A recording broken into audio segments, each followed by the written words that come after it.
Bonjour, voici le placement initial d'une partie de Vendée 93. Donc, au début du jeu, chaque joueur a 5 cartes en main. Ici, là, c'est du côté des royalistes et là, c'est du côté des républicains. Donc, on va y aller. Alors, comme c'est le premier tour, évidemment, du côté du royaliste, il n'y a pas de renfort. Donc, il passe directement à sa phase d'événement. Il va jouer une carte, qui bien sûr devrait être en sa faveur. Et ben, il va décider de jouer London's Weapon. Alors, on voit directement que le royaliste peut déployer directement 3 unités dans n'importe quelle zone qu'il contrôle. Ben, dans ce cas-là, il va déployer ces 3 unités ici avec Stoffet à Villiers. Vous voyez aussi sur cette carte qu'il a 2 points d'action et puis il reçoit gratuitement aussi un point de réaction, hein, le petit cube rouge. Donc on va mettre un point de réaction ici de son côté. Voilà, il a les 2 points d'action. Il utilise son premier point d'action en utilisant Stoffet en prenant 7 unité avec lui, donc une force avec 7 unités qui va à Angers. Voilà, il laisse une unité derrière. La seconde action, le second point d'action, il l'utilise pour Sapino. La force de Sapino va prendre les 5 forces qui sont là avec lui et comme il est sur une route royale, il peut faire directement avec un seul point d'action 2 zones. Maintenant, il y a un combat qui se déroule à Nantes, à Angers, pardon. Alors, qu'est-ce qui se passe ici? Tout d'abord, il y a l'effet positif pour le défenseur de la Loire. Donc, le premier round, c'est uniquement le défenseur, c'est-à-dire le républicain, qui va jeter les dés. Ce sera à partir du second round qu'il y aura un combat simultané. Premier round, donc, le républicain jette un dé. Donc, admettons dans cet exemple qu'il fait un R, c'est-à-dire une retraite. Eh ben, Stoffet devrait retraiter une unité. Mais comme il a une capacité spéciale d'annuler la retraite, eh ben, il ne se passe rien. Maintenant, c'est le second round. Donc, le second round, on jette les dés en même temps. Donc, ici, il a droit qu'à un seul jet de dés puisqu'une seule unité. Mais cette fois, il y a l'effet de la forteresse. Il obtient, on va dire, ce résultat. Et tandis que Stoffet obtient ce résultat. Donc, qu'est-ce qui se passe? Dans ce cas-là, c'est assez simple. Hein. Les boucliers peuvent, comme il y a 2 boucliers ici, eh ben, ils vont annuler ces 2 résultats qui posent des éliminations et il ne devra que de retraiter. Donc, il peut retraiter cette unité ici, le républicain, et lui, le royaliste, va retraiter dans une zone royaliste, c'est-à-dire par exemple à Beaupré, une seule unité. Que se passe-t-il encore maintenant? Comme il a pris Angers et que c'est une forteresse, il a le droit de poser une petite unité supplémentaire, c'est la garnison, et il va gagner aussi des points de prestige. Alors combien de points de prestige? Ben, il a gagné une bataille, donc déjà un point de prestige, et puis il a pris aussi Angers, qui lui apporte encore un point de prestige. Voilà. Maintenant, comme le royaliste a terminé sa phase, c'est au tour du républicain. Donc le républicain, il commence directement par ses renforts. Admettons qu'il a fait, il a jeté ses 3 dés de renfort. Donc vous voyez ici, sur ce dé-là, il y a un petit astérix. Ça signifie qu'il va recevoir un chef. Il peut en choisir un. Et il peut le mettre sur n'importe quelle zone, dans n'importe quel secteur. Donc il va choisir Marceau dans ce cas-là. Donc il va décider de le mettre à Saumur. Ensuite, pour le secteur de Nantes, il choisit de mettre ses 3 unités à Nantes même. Ensuite, pour le secteur de Saumur, il décide de mettre les 4, hein, vu qu'il y en a 4 ici pour le secteur de Saumur, de mettre les 4 dans le secteur à Saumur même. Et puis dans le secteur de La Rochelle, il décide d'en mettre un au Sable d'Ologne, ici, et un autre à Parthenay. Voilà. Maintenant, c'est au tour de jouer sa phase d'événement. Donc, il va choisir une carte. Et qu'est-ce qu'il va choisir? Une carte qui lui soit profitable et bénéfique. Et bien, il va décider de jouer cette carte-là, Gunboat. Donc, vous voyez, avec le bonnet phrygien. Donc, tout d'abord, on va, dans ce cas-là, jouer l'événement. Donc, l'événement, c'est... Ici, c'est de déplacer vers le bas le marqueur de prestige. Donc, on passe de 2 points de prestige à un seul. Et il obtient directement 4 points d'action, ce qui est quand même beaucoup. Donc, qu'est-ce qu'il va faire? Il doit déjà convertir 2 points d'action en 1 point de réaction. Donc, il gagne 1 point de réaction. Il reste 2 points d'action. Donc, il va décider à ce moment-là de prendre Marceau et 4 unités pour aller à Villiers.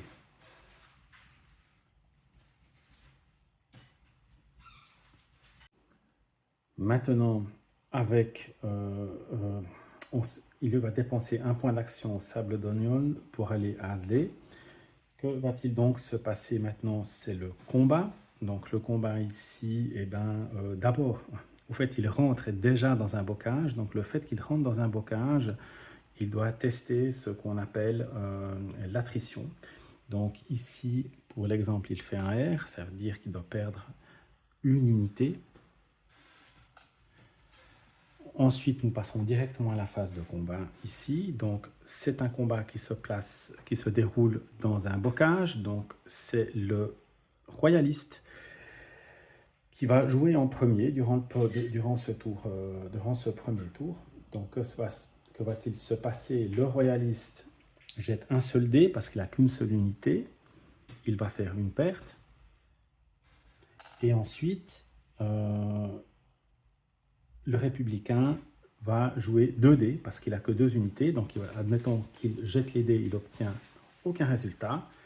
Maintenant, on arrive dans le second round. Et dans le second round, il décide de retraiter parce qu'il trouve que quand même que c'est très très dangereux. Il fait ce qu'on appelle un withdrawal. C'est pas tout à fait une retraite, c'est simplement il rebrousse le chemin, il arrête le combat.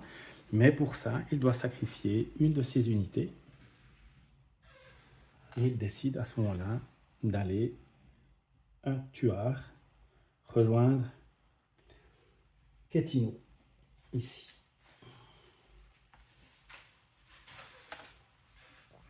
Comme le royaliste a gagné un combat, bien évidemment, il va gagner aussi un point de prestige. Il regagne 1 point de prestige. Maintenant, c'est le second tour. On arrive dans le second tour. Donc, ce qui va se passer, c'est que c'est au tour du royaliste. Donc, le royaliste va décider s'il souhaite obtenir des renforts. Il dit que oui. Donc, il utilise un marqueur toxin qu'il met ici. Il va ensuite jeter les dés, admettons qu'il obtient ces résultats-là. Donc, il va obtenir 3 unités dans les armées du Marais. Donc, il décide d'en mettre un à Machecoul, l'autre à Léger, puis l'autre à Châlons. Voilà, on fait ça comme ça. Ensuite, il a 16 unités qui viennent pour l'armée d'Anjou avec un petit astérix, ça veut dire qu'il peut choisir un leader. Donc il va prendre ici la Roche-Jacquelin et il va déposer toutes ses unités à Villiers. Donc ça fait vraiment une force très impressionnante qui se trouve ici. Et puis pour l'armée du centre, il y aura ces 4 unités qui vont aller dans l'armée de Rouen, Troyan ou Les Herbiers. Voilà. Alors maintenant, on va regarder, il va encore prendre une carte, choisir une carte.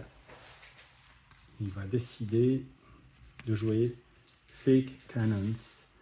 Alors, il pourra utiliser cette carte plus tard, lors d'une bataille, c'est-à-dire au premier round de la prochaine bataille.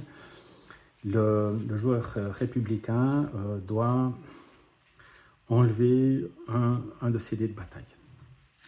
Donc ça l'affaiblit. Mais ce que vous pouvez voir aussi, c'est qu'il obtient maintenant le royaliste jusqu'à 4 points d'action, ce qui est quand même pas mal. Donc il décide de passer à l'offensive. Donc qu'est-ce qu'il peut faire? Il a beaucoup d'options. Il décide d'utiliser une action pour del B. Il va ici, habiller. Il prend ensuite pour une seconde action 8 unités. Il va directement à Saumur. Donc c'est 2 actions. Ensuite,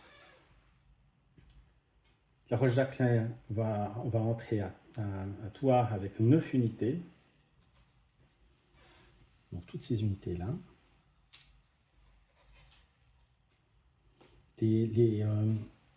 Ces grosses pièces représentent 5 unités. Hein. C'est de la monnaie. Et puis, ça c'est pour la troisième action. Et la quatrième action, dernière, c'est d'aller directement avec Cattolino et ses 5 unités Parthenay. Voilà, maintenant il y aura plein de combats. On va voir ça un petit peu en détail.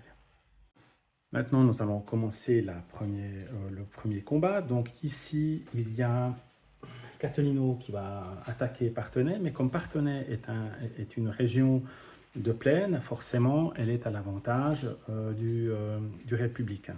Donc le républicain va jouer, normalement, il a 2 dés, mais parce qu'il a 2 unités, mais comme il y a l'effet Fake Cannon qui va supprimer un dé, il n'y aura plus qu'un seul dé qui sera jeté. Et là, dans cet exemple, admettons, le républicain fait un R. R, ça veut dire quoi? Que Cattolino devra retraiter une unité. Il ira sur Sèvres, sur Châtillon-sur-Sèvre. Ensuite, que se passe-t-il? C'est toujours au premier round, mais cette fois, c'est au tour de Cattolino. Donc, il jette des dés, il fait de très très bons résultats. Une élimination et 3 retraites. Donc, il y a une unité qui est éliminée. Et on applique une seule fois la retraite. Hein. Les retraites surnuméraires ne sont pas comptées. Et il va retraiter cette unité, aller à Fontenay-le-Comte. Voilà. Donc maintenant, on va regarder au niveau du prestige. Donc au niveau du prestige, eh ben, non seulement il a gagné une bataille, donc il passe à 3 points de prestige, et en plus de ça, il prend un objectif, ce qui lui rajoute encore un point de prestige. Voilà. Maintenant, on va passer à la prochaine attaque qui va se décider à Saumur. Donc Delbé, lui, de nouveau, ça se passe dans une plaine. Donc c'est d'abord le républicain de jouer, et en plus de ça, il est en présence aussi d'une forteresse. Donc dans ce cas-là, il va jeter ces dés-là pour l'exemple. Voilà, donc déjà il inflige une perte. Et ensuite, maintenant, c'est au tour d'Elbé de jouer. Donc, Elbé a joué tous ses dés. Admettons qu'il y a ses résultats. La forteresse, le dé de forteresse permet de supprimer un résultat, mais il reste toujours, bien évidemment, cette élimination qu'il ne peut pas éviter. Donc, cette élimination se passe. Le problème, c'est que ce chef ne peut pas retraiter dans des aires neutres ou dans des aires qui appartiennent aux républicains. De ce fait, il est capturé, donc il est éliminé, il est retiré du jeu. Et ici, que se passe-t-il? Eh bien, la forteresse tombe. On ajoute, dans ce cas-là, un pion de garnison. Donc, le royaliste gagne 1 point de prestige pour l'objectif et 1 point de prestige parce qu'il a gagné un combat. Voilà. Maintenant, on va faire le combat qui se passe à Thouars. Donc, ici, évidemment, comme toujours, nous avons affaire à une plaine. Donc, c'est à l'avantage du républicain. Le républicain va dépenser un point de réaction pour jouer une réaction qui est no poliocertic, c'est-à-dire qu'il va rajouter un dé supplémentaire. Non, il y en a 2, mais là, il y en aura 3. Donc, il va jouer 3 dés plus, bien sûr, le dé de forteresse. Donc, dans cet exemple, il va faire ce résultat, qui est un résultat terrifiant, hein, avec beaucoup de pertes. Donc, la Roche-Jacquelin va perdre carrément 3 pions. Ici, ensuite, c'est au tour de la Roche-Jacquelin de jouer. Admettons qu'il fait ce résultat. Les deux les deux boucliers annulent les résultats. Il décide dans ce cas-là de continuer encore le combat. Nous allons voir le deuxième round. Avant même de faire ce deuxième round, il était possible de relancer un dé avec la Roche-Jacquelin parce qu'il y a une capacité particulière de relancer le dé. Et s'il relance le dé, admettons qu'il fait ce résultat-là, ben, il ne se passe rien du tout. Bon, il n'a pas eu de chance. Il décide de conduire ce deuxième round. Maintenant, pour conduire ce deuxième round, lui, il décide dans ce cas-là de dépenser un point de réaction pour mettre de la confusion. Ça veut dire, comme il a dépensé un point de réaction, eh ben, un des dés, un des résultats du dé du républicain s'appliquera contre le républicain et non pas contre le royaliste. Donc, ensuite, voyons ce que ça donne. Il peut toujours jeter 5 dés. Cette fois, les combats sont simultanés, hein, parce que le bonus de la plaine n'agit plus lors du second round. Et puis, le républicain fait ce résultat dans l'exemple. Dans cet exemple, voilà. Qu'est-ce qui va se passer? Lui, il peut annuler ce dé. D'accord? Il n'y a aucun problème. Par contre, dans ce cas-là, donc là, il annule ce dé. Il y a une unité qui doit retraiter, mais il va utiliser, à cause de la confusion, d'un des résultats l'un des résultats du républicain contre lui-même. Donc c'est comme s'il subissait 2 retraites. Et par contre, le royaliste seulement une seule retraite. Donc il retraite avec une unité ici. Et maintenant, que va-t-il donc se passer? Ces unités doivent retraiter, mais voyez-vous, ici, ils ne peuvent pas retraiter puisqu'ils sont entourés de cases qui appartiennent aux royalistes. Donc ces unités sont éliminées. Les 2 chefs sont éliminés, c'est vraiment une élimination dure et forte. Et puis là, il va prendre la forteresse. Donc en prenant une forteresse, de toute façon, il peut mettre une garnison. Il gagne un point de prestige à cause de l'objectif, et encore un point de prestige parce qu'il a gagné une bataille. Voilà, donc ça se passe très très bien. Voilà, maintenant nous arrivons à la phase back to the field, hein, c'est-à-dire que les Vendéens retournent chez eux pour aller travailler. Donc, il doit jeter des dés de back to the field, c'est 3 dés, donc on va prendre ces résultats-là. Comme il a déjà joué un tocsin ce tour-ci, on va prendre les résultats qui se trouvent au-dessus. Donc, c'est des résultats qui sont beaucoup plus forts, hein. Donc, ça signifie, par exemple, il va choisir pour ici qu'il va prendre 2 unités à Chalon. Il retourne au champ. Il doit ici en retourner 8. Il décide à ce moment-là d'enlever 5 à Thouars et d'enlever 3 à Saumur. Donc, voilà. Et maintenant, pour ici, il décide d'en enlever 3 à Clisson, pour l'armée du centre. Voilà. Maintenant, on va terminer, on va commencer la phase du joueur républicain. Donc, on commence directement par ses renforts. Admettons qu'on a ces résultats-là, qu'il jette ces dés-là. Pour le secteur de Nantes, il va dire qu'il va prendre 2 unités, il va les poser à Nantes. Donc, Nantes devient de plus en plus forte. Pour le secteur de Saumur, tout le secteur de Saumur est pris par les royalistes. Donc, ces unités vont en transit. Elles ne sont pas disponibles tout de suite, elles seront disponibles plus tard. Ensuite, pour